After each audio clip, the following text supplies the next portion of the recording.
High friends, welcome back to my Gurukrupa educational channel. मित्रांनो, आज आपण एक नवीन कविता घेऊया. तिचं नाव आहे ऑटम सॉन्ग. ऑटम सॉन्ग म्हणजे काय? शरद ऋतूतील गीत. आता या ठिकाणी आपल्याला ऋतू माहिती आहे. स्प्रिंग सीझन, वसंत ऋतू, समर सीझन, ग्रीष्म ऋतू, त्याचप्रमाणे ऑटम ऋतू, ॲटम सीझन. ॲटम सीझन म्हणजे काय? शरद ऋतू. अँड विंटर सीझन, शीत ऋतू. तर असे जे 4 ऋतू आहेत, तर त्यामध्ये ह्या शरद ऋतूचं वर्णन ह्या कवितेमध्ये केलेलं आहे. आणि या कवितेचे कवयित्री आहेत पोएटेस सरोजिनी नायडू. तर ह्या कवितेमध्ये काही महत्त्वाचे शब्द दिलेले आहेत. त्या शब्दाच्या आधारानुसार आपल्याला ही कविता समजून घेण्यास मदत होते. आणि ही एक सुंदर आणि छानशी अशी एक कविता आहे. ती आपण समजून घेण्याचा प्रयत्न करूया. तर चला, या ठिकाणी काही शब्द दिलेले आहेत. ते शब्द आपण समजून घेऊया, मग पुढे ही कविता जाणून घेऊया. तर या ठिकाणी ॲटम म्हणजे काय? ॲटम नाही, ऑटम किंवा ऑटमन सॉन्ग असं म्हणतो आपण. ऑटमन सॉन्ग म्हणजे शरद ऋतूतील गीत. पोएटेस म्हणजे कवयित्री. तर या ठिकाणी सीझन म्हणजे ऋतू. या ठिकाणी पहा, प्रिटी म्हणजे सुंदर. कारण हे पुढे या कवितेमध्ये हे शब्द येतात आणि हे शब्द समजून घेतल्यानंतर ही कविता समजून घेण्यास मदत होते. तर चला, गेस्ट किंवा गेस म्हणजे अंदाज घेणे किंवा अंदाज लावतो आपण. क्लायमेट हवामान. डिपार्ट म्हणजे निघणे. स्प्रेड म्हणजे पसरलेला आहे, पसरणे. कार्पेट म्हणजे एखादं अंथरूण घातलेलं असतं, एखादं मॅट टाकलेले असते किंवा सतरंजी अंथरलेली असते, असे आपण तिचं कार्पेट असतं. बूमिंग म्हणजे भरभराटीला. एक्सप्रेस व्यक्त करणे. क्रिएटिव्हिटी सृजनशीलता असते, त्याच्यामध्ये काहीतरी एक विशेष करण्याची कला असते, क्रिएटिव्हिटी. ब्लोविंग म्हणजे वाहने. लीव्ज झाडांची पाने. लीफ म्हणजे पान, लीव्ज म्हणजे पाने, झाडाची पाने. रॅटलिंग म्हणजे खडखड असा आवाज येतो किंवा सळसळ असा आवाज येतो, त्याला रॅटलिंग म्हणतात. क्लाउड म्हणजे ढग. फ्लॅटरिंग म्हणजे खुशामत करणे किंवा गरजणे. ढगांचा आवाज होतो त्यावेळेला क्लाउड्स फ्लॅटरिंग म्हणतो आपण. विंडी वादळ. ब्रीज म्हणजे वाऱ्याची झुळूक. फॉगी म्हणजे काय बघा, धुके. सकाळच्या वेळेला आपल्याला दिसून येतं ते धुके. डंप म्हणजे काय? डंप म्हणजे ओलावा असतो. हार्ट म्हणजे हृदय. सॉरो म्हणजे दुःख.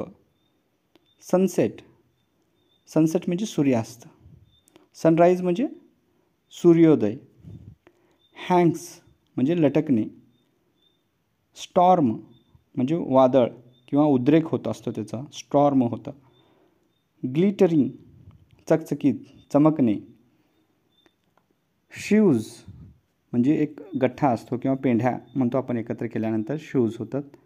फेर म्हणजे गोरा, नाजूक. फ्रेल म्हणजे नाजूक किंवा कवळे पाने किंवा कवळे फूल असते. फ्लटरिंग म्हणजे सळसळ असा आवाज येतो. हार्क म्हणजे ऐकू येणे किंवा ऐकणे. वेरी म्हणजे थकलेले. सॅड म्हणजे दुःखी. अलोन म्हणजे एकटा. ड्रीम म्हणजे स्वप्न. स्टे म्हणजे राहणे. बिहाइंड म्हणजे मागे. असे या कवितेमध्ये काही महत्त्वाचे डिफिकल्ट वर्ड्स घेतलेले आहेत. तर चला, आपण ही कविता समजून घेऊया. तर या ठिकाणी ही कविता समजून घेण्यासाठी प्री रीडिंग ॲक्टिव्हिटी दिलेली आहे. तर ह्या प्री रीडिंग ॲक्टिव्हिटीमध्ये काय दिलेलं आहे पाहूया.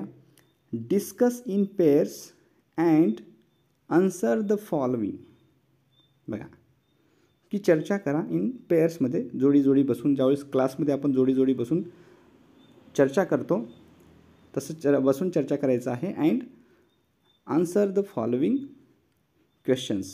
खालील जे दिलेले प्रश्न आहे त्या प्रश्नांचे उत्तरे द्या. काय दिलं बघा. पहिला, look at this picture and tell in which season does nature look very pretty and why.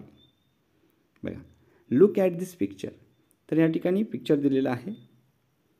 बघा इथं या पिक्चरकडे पाहिल्यानंतर आपल्याला काय वाटतं. Look at this picture and tell आणि सांगा in which season does nature look very pretty. खूप सुंदर. प्रिटी म्हणजे काय? सुंदर. कुठलं सीझन हे कुठल्या ऋतूमध्ये सुंदर असं दिसून येतं नेचर, निसर्ग. अँड व्हाय.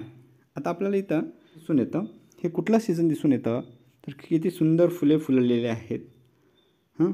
तर हे सीझन आपल्याला दिसून येतं in spring season because we see many different types of flowers everywhere. तर या ठिकाणी बरेच सर्वत्र आपण काय पाहतो आहे, फुलत असलेले पाहतो आहे. म्हणजे हे कुठलं सीझन दिसून येतं? Spring season. ओके. नेक्स्ट पहा. Second, there is another season much better than what you have already guessed. बघा, तुम्ही आता जे काही तुम्ही ते चित्र पाहिल्यानंतर जे काही तुम्ही विचार केला आहे, अंदाज केलेला आहे, देर इज अनदर सीझन. एक तिथं आणखीन एक आहे, दुसरं सीझन आहे आणि ते season much better than what you have already guessed. तुम्ही जे विचार केला त्या विचार केलेल्या सीझनपेक्षा या ठिकाणी एक दुसरं एक त्याच्यापेक्षाही चांगलं सीझन आहे इथं म्हणतो. When the rain has gone. बघा, जेव्हा रेन हॅज गॉन, आता ते पाऊस पण गेलेला आहे. And the winter is on its way. आणि आता हिवाळा येण्याच्या मार्गावरती आहे. तर अशा वेळेला एक ऋतू असतं ते म्हणजेच शरद ऋतू. तर the climate is neither hot nor cold. बघा, द क्लायमेट कसा असतो आहे, हवामान कसं असतो आहे, नायदर हॉट, ना गरम असते ना जास्त थंड पण नसते. तर अशा वेळेला कुठलं सीझन असतं म्हणजे ऑटोमन सीझन असतं, म्हणजे शरद ऋतू असतं. तर त्या शरद ऋतूबद्दल आपल्याला जाणून घ्यायचं आहे. तर व्हॉट इज दॅट सीझन? ते कोणतं सीझन आहे? ते यस, ऑटोमन आहे. Is somewhat like spring season. बघा, तर हे जे ऑटम सीझन आहे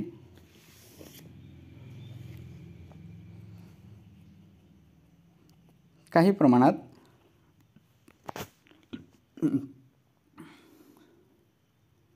व्हॉट इज दॅट सीझन? ते सीझन कोणतं आहे? Yes, autumn is somewhat like spring season. बघा की जे ऑटम सीझन आहे, शरद ऋतू आहे, काही प्रमाणामध्ये लाईक स्प्रिंग सीझन आणि काही वेळेला थोड्या प्रमाणात वसंत ऋतूसारखं सुद्धा दिसतं आहे. Before departing the rainy season spreads a carpet of greenery all around which leaves the environment booming. बघा की ज्या वेळेला बिफोर डिपार्टिंग म्हणजे निघत असताना, द रेनी सीझन म्हणजे रेनी सीझन सुरुवात होत असताना त्यावेळेला स्प्रेड्स केलेलं असते. स्प्रेड म्हणजे काय? पसरलेलं आहे. काय पसरलेलं आहे? अ कार्पेट ऑफ ग्रीनरी म्हणजे ग्रीनरीचं छत टाकल्यासारखं पूर्ण हिरवीगार, कुठेही पाहिलं तर हिरवीगार दिसून येतं, ग्रीनरी दिसून येतं. तर हिरवीगार पालवी फुटलेली दिसून येतात सर्वत्र, पसरल्यासारखं कार्पेट टाकल्यासारखं दिसून येतं. म्हणून all around which leaves the environment booming. आणि हे एन्व्हायरमेंट कसं आहे? पूर्ण भरभराटीला आलेलं दिसून येतं. तर पहा इथं, a small kid has expressed, express म्हणजे व्यक्त केलेलं आहे. एका लहान मुलानं हॅज एक्सप्रेस्ड हिज क्रिएटिव्हिटी, की त्याचे सृजनशील क्रिएटिव्हिटी म्हणजे काय, सृजनशीलता त्यांनी एक्सप्रेस केलं, व्यक्त केले आहे. About autumn in the form of a poem, म्हणजे बघा ह्या कविता रचनेमध्ये त्यांनी आपल्या क्रिएटिव्हिटी एक्सप्रेस केलेलं दिसून येतं. चला कविता पाहूया आपण काय दिलेलं आहे. The of the poem. Trees are blowing, leaves are rattling, cloud is flattering, cold is in the air, windy breeze, foggy mornings, damp gardens, red, orange and yellow in sky, that is autumn. बघा किती छानशी कवितेचा अर्थ इथं दिलेला आहे. म्हणजे सर्व इथं जे झाडं आहेत, पानं आहेत, क्लाउड्स आहे, थंडी आहे, तर ह्याच्याबद्दलच ह्या ठिकाणी दिलेलं आहे.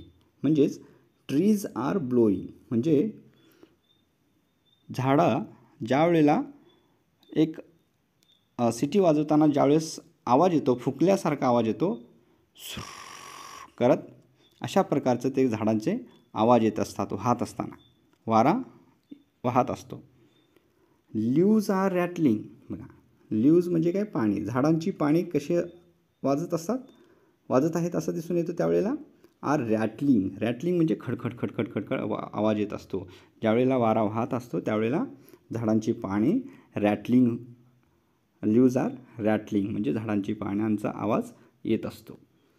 क्लाउड इज फ्लॅटरिंग, बघा क्लाउड म्हणजे ढग, ढग काय होतात, गरजत असतात, त्याच वेळेला पाऊस पडण्याच्या मार्गावरती असतं. आणि cold is in the air, आणि हवेमध्ये काय असतं, थंडपणा असतं. बघा cold is in the air, हवेमध्ये थंडावा असतो. विंडी ब्रीज, बघा विंडी म्हणजे काय, वाऱ्याची जी काय झुळूक आहे ते वाहत असते.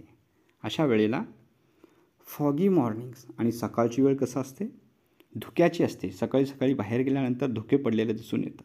आणि त्याच वेळेला डॅम्प गार्डन्स, आणि कुठल्याही बागेमध्ये बाहेर गेल्यानंतर सर्व गवतावरती त्यांना काय दिसून येतं, ओलसरपणा दिसून येतं. आणि त्याचबरोबर red, orange and yellow in sky, आकाशामध्ये कसा दिसून येतो आहे रंग, लालसर दिसून येतो आहे, पिवळसर दिसून येतो आहे, ऑरेंज केशरीसारखा दिसून येतो आहे. आणि ते कुठल्या सीझनमध्ये दिसून येतं, म्हणजे ऑटम सीझनमध्ये दिसून येतं, म्हणजे शरद ऋतूमध्ये अशी दृश्य दिसून येतात. पहा या ठिकाणी बघा झाडांची पाने कसे गळून पडत आहेत, लाल होऊन, वाळलेले होऊन, पिवळे होऊन ते खाली पडत पण असतात. तर अशा वेळेचं ज्या वेळेला दृश्य दिसून येतं ते शरद ऋतूचं सीझन दिसून येतं. नेक्स्ट पहा, second stanza of the poem.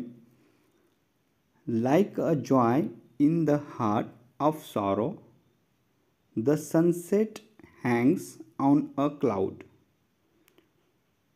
a golden storm of glittering shoes, of fair and frill and fluttering leaves, the wild wind blows in a cloud. बघा की या ठिकाणी आपल्याला किती छानसं एक सेकंड पॅरा दिलेला आहे. लाईक अ जॉय म्हणजे in the heart of sorrows, म्हणजे दुःखाच्या, सॉरोज म्हणजे काय, सॉरो म्हणजे दुःख, हार्ट म्हणजे हृदय, दुःखाच्या हृदयात जसा आनंद असतो, लाईक अ जॉय, जॉय म्हणजे आनंद, तर दुःखाच्या हृदयात जसा आनंद असतो. The sunset hangs on a cloud, की सनसेट ढगांवरती लटकल्यासारखा दिसतोय, किंवा सनसेट म्हणजे सूर्यास्तच्या वेळेला सूर्य ढगावर लटकल्यासारखा दिसतो. आपण पाहत असतो बघा संध्याकाळच्या वेळेला त्या ऑटोमन सीझनमध्ये सूर्य ढगांच्या आड लपलेला असतो किंवा ढगांवरतीच लटकलेला दिसतोय. अशा वेळेला एक सूर्य कसा दिसतोय बघा, अ golden storm of glittering huge, म्हणजे त्या ढगांच्या पाठीमागून सोनेरी किरणे बाहेर पडतात आणि त्या गोल्डन म्हणजे सोनेरी किरणे चकचकीत, ग्लिटरिंग ह्यूज म्हणजे चकचकीत, ते पॉलिश केल्याप्रमाणे वादळी वाटल्यासारखं ते बाहेर पडत असतात. ऑफ फेअर म्हणजे काय, गोरे किंवा म्हणजे सुंदर. ऑफ फेअर अँड फ्रेल म्हणजे सुंदर अशा, नाजूक, फ्रेल म्हणजे नाजूक किंवा कोवळ्या, अँड फ्लटरिंग लीव्ज म्हणजे पाने, म्हणजे सुंदर अशा नाजूक किंवा कवळ्या पानांची सळसळ. फ्लटरिंग म्हणजे काय, सळसळ, पुन्हा आठवण केल्यासारखं दिसून येते, आठवण होते. The wild wind blows in a cloud म्हणजे ह्या सळसळ पानांचा आवाज किंवा आठवण झाल्याप्रमाणे ऐकू येते आणि ते वादळी वारे या ढगामधून जोराचे वाहत जातात असे वाटते. The wild wind blows in a cloud म्हणजे ढगांमधून वाहत जात आहेत असे वाटते. In third and last stanza of the poem, Hark to a voice that is calling to my heart in the voice of the wind. My heart is weary and sad and alone, for its dreams like the fluttering leaves have gone, and why should I stay behind? बघा, hark म्हणजे काय, ऐकायला येते. काय ते, hark to a voice म्हणजे एक आवाज ऐकायला आल्यासारखं वाटते. दॅट इज कॉलिंग म्हणजे ते कोणीतरी बोलावल्याप्रमाणे ऐकायला आल्यासारखं वाटतं. टू माय हार्ट म्हणजे हृदयाला, म्हणजे कोणीतरी बोलावल्याप्रमाणे माझ्या हृदयाला हाक ऐकू येते आहे. In the voice of the wind म्हणजे एखाद्या वाऱ्याप्रमाणे, कारण माझे हृदय कसे आहे. माय हार्ट इज वेरी माझे हृदय थकलेले आहे. अँड सॅड दुःखात आहे किंवा दुःखी आहे. अँड अलोन आणि एकाकी आहे असेच आहे. फॉर इट्स ड्रीम्स बघा, ड्रीम्स म्हणजे काय, स्वप्न. कारण जे एकाकी, जे दुःख असलेलं, एकाकी असलेलं जे हृदय आहे माझं, त्याचं कारण ती सर्व स्वप्ने म्हणजे for its dreams like the fluttering leaves म्हणजे ते सर्व स्वप्ने कशी होती की जी सळसळणाऱ्या पानांच्या आवाजाबरोबर निघून गेल्यासारखं. हॅव गॉन बघा, की फ्लटरिंग पानं जसं गळून पडतात तसं माझं स्वप्नसुद्धा गेलेलं आहे असं दिसून येतो आहे. And Y should I stay behind आणि एवढं सर्व निघून गेल्यानंतर खरंच मी एकटीच सर्वांच्या मागे कशाला राहायचे, का बरं राहायचे असं तिला वाटते. कोणाला, कवयित्रीला, पोएटेसला. Who is poetess, Sarojini Naidu. The autumn song is written by the famous poetess of Indian poetess. That's her name is named by Sarojini Naidu. It is the description of the season. तर ह्या सीझनबद्दल तिनं वर्णन केलेली आहे. तर आपल्याला किती छानसं ह्या कवितेमधून समजून घेण्यास मदत झालेली आहे ह्या कवितेच्या सीझनमुळे. कुणीतरी बोलावल्याप्रमाणे माझ्या हृदयाला हाक ऐकू येते, एखाद्या वाऱ्याप्रमाणे, कारण माझे हृदय दमलेले आणि दुःखी आणि एकाकी, तसेच कारण ती सर्व स्वप्नेच होती की जी सळसळणाऱ्या पाण्याच्या आवाजाबरोबर निघून गेली आणि मी एकटीच सर्वांच्या मागे कशाला राहायचे बरे असं तिला वाटू लागलं. या ठिकाणी कम्प्रेन्शन क्वेश्चन्स दिलेले आहेत, म्हणजे प्रश्नोत्तरे दिलेली आहेत. आन्सर द फॉलोइंग क्वेश्चन्स, खालील प्रश्नांची उत्तरे. सीट इन ग्रुप्स ग्रुपमध्ये बसा. Discuss the answer and write them downs म्हणजे ते चर्चा करा आणि ते लिहा. बघा काय आहे पहिला प्रश्न. What does the poet compare the joy to. बघा काय म्हणलेलं आहे, व्हॉट डज द पोएट म्हणजे पोएट कम्पेअर म्हणजे तुलना करते. कवीने आनंदाची तुलना, द जॉय आनंदाची तुलना कशाशी करते. तर या प्रश्नाचं उत्तर आपल्याला माहिती आहे का, बघा बरं, विचार करा.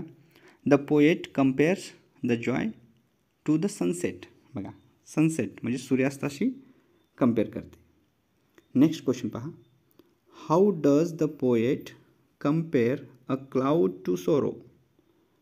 बघा, सोरो म्हणजे काय, दुःख, आणि क्लाउड म्हणजे ढग. तर कवीने आणि ढगांची दुःखाशी तुलना कशी करते. How does the poet compare, compare म्हणजे तुलना, अ क्लाउड म्हणजे ढगांची, टू सॉरो म्हणजे दुःखाशी कशी तुलना करते. The cloud are usually dark and cold, so the feeling of sorrows of the poet is also similar. म्हणून तुलना केलेली आहे, ढगांची दुःखाशी तुलना केलेली आहे. नेक्स्ट क्वेश्चन पहा. What picture do you get when you read this line. बघा, what picture do you get, कुठलं पिक्चर मिळते तुम्हाला. बघा, ही ओळ वाचल्यावर तुम्हाला कोणते चित्र मिळते. द वाईल्ड विंड ब्लोज, म्हणजे हे एक कवितेतील एक वाक्य आहे, आणि ते कवितेतील वाक्य वाचल्यानंतर तुम्हाला काय पिक्चर मिळते. बघा, the picture we get that the trees flattering madly. बघा, हो का नाही, कारण या ठिकाणी आपल्याला माहिती आहे fair and frail and fluttering leaves, the wild wind blows in a cloud, म्हणजे एकदम जोराच्या ह्याच्याप्रमाणे ती वादळाप्रमाणे वाहत असते, जोराने ढगामधून वाहत असलेलं दिसून येतं. बघा, नेक्स्ट क्वेश्चन पहा. What may be the dream of the poet, म्हणजे कवीचे स्वप्न, ड्रीम म्हणजे स्वप्न, ऑफ द पोएट म्हणजे कवीचे स्वप्न काय असू शकते. The dream of the poet could of happy, peaceful and contented life. तर एक शांती, समाधानीचं, आनंदाचं जीवन असं स्वप्न होतं. नेक्स्ट क्वेश्चन पहा. Why do you need a voice, can it soothe your heart. बघा, सूद युअर हार्ट म्हणजे काय, की हृदय शांत करू शकते का म्हणलेलं आहे. म्हणजे तुम्हाला जे आवाज, why do you need a voice म्हणजे आवाज, जे आवाज का आवश्यक आहे. Can it soothe your heart म्हणजे ते तुमच्या हृदयाशी शांत करू शकते का, तुमच्या हृदयाला शांत करू शकते का. Yes, we need a voice for our inner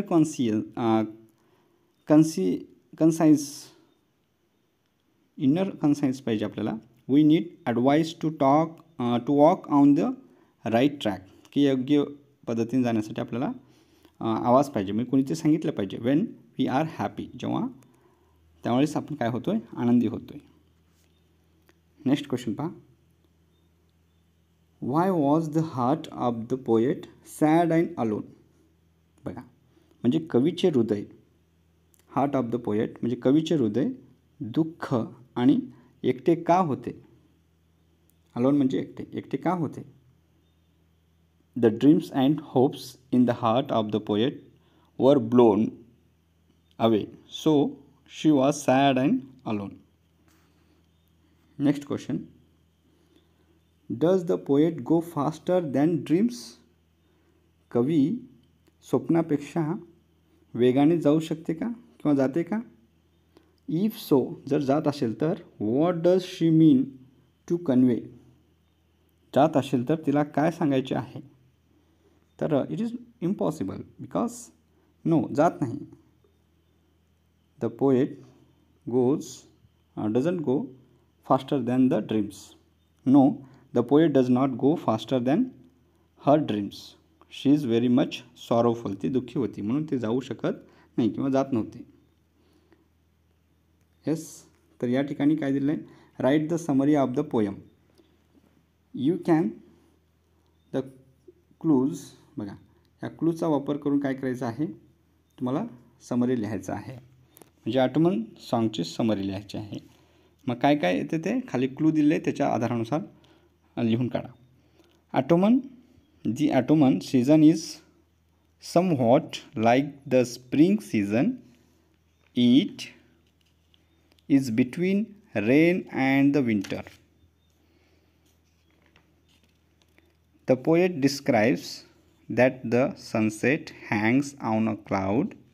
It is like a joy and a sorrow also, but it is golden storm all the dreams in the heart is alone and sad. We should look back away in our life to go forward. तर हे सर्व ह्या कवितेचे summary आहे. Next बघा. Add the rhyming words of your own to the following words. Ask your teacher for help. Example, gold, cold. हे rhyming words आहेत. तर असेच शब्दांचं रायमिंग वर्ड्स तुम्हाला काढायचे आहेत. तर या ठिकाणी सॉरो आहे. Sorrow, borrow. Hand, sand. Fair, hair किंवा एअर. ह्या कवितेमध्ये एअर दिलेला आहे बघा. ल्यूज, लीज किंवा fees. Blow, flow. Wind, mind किंवा grind. Sad, bad. Voice, nice. असे रायमिंग वर्ड्स तयार करायचे. या ठिकाणी कवित्रीविषयी इथं दिलेलं आहे. About the poet. पोएट कोण आहे? Poetess Sarojini Naidu. The nightingale of India. तिला भारताची गानकोकिळा म्हणून ओळखलं जातं. Nightingale of India was the first great Indo Anglian poet. म्हणजे ती पहिली महान इंडो अँग्लियन कवयित्री होती. She begin to write poetry when she was in England. जेव्हा ती इंग्लंडमध्ये राहत होती त्यावेळेसपासून ती कविता लिखाण करण्यास सुरुवात केलेली होती. She was a poet from her childhood. म्हणजे तिच्या बालपणापासूनच ती कविता लिहित होती. It is the poetical instinct that induced her to become an orator. Orator म्हणजे वक्ता बनण्यास ती काव्यात्मक प्रवृत्त केलेला आहे. वक्ता बनण्यास लहानपणापासून लिहित असल्यामुळे कविता लिहिल्यामुळेच ती फ्रीडम फायटरसुद्धा बनण्यास प्रवृत्त झालेली आहे. And the nightingale of India. गानकोकिळा म्हणून बनण्याससुद्धा प्रवृत्त झालेली आहे कवितेमधूनच. She was a freedom fighter.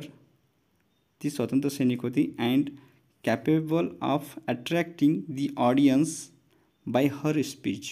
म्हणजे तिच्या भाषणातून ती जे ऐकणारे ऑडियन्स होते, प्रेक्षकांना ती अट्रॅक्शन करत होती, अशी क्षमता तिच्यामध्ये होती. Even her early poems. तिच्या सुरुवातीच्या काळामध्ये जी काही लिखाण केलेली कविता आहेत त्यामध्ये दिसून येतं आहे a combination of fancy and delight. म्हणजे कल्पना नम्य अँड आनंददायक दिसून येतं तिच्या कवितेमधून. Sarojini Naidu's poetry is intentionally Indian. म्हणजे भारतातल्या दृष्टिकोनाला अनुसरून ती लिखाण केलेली कवित्री होती.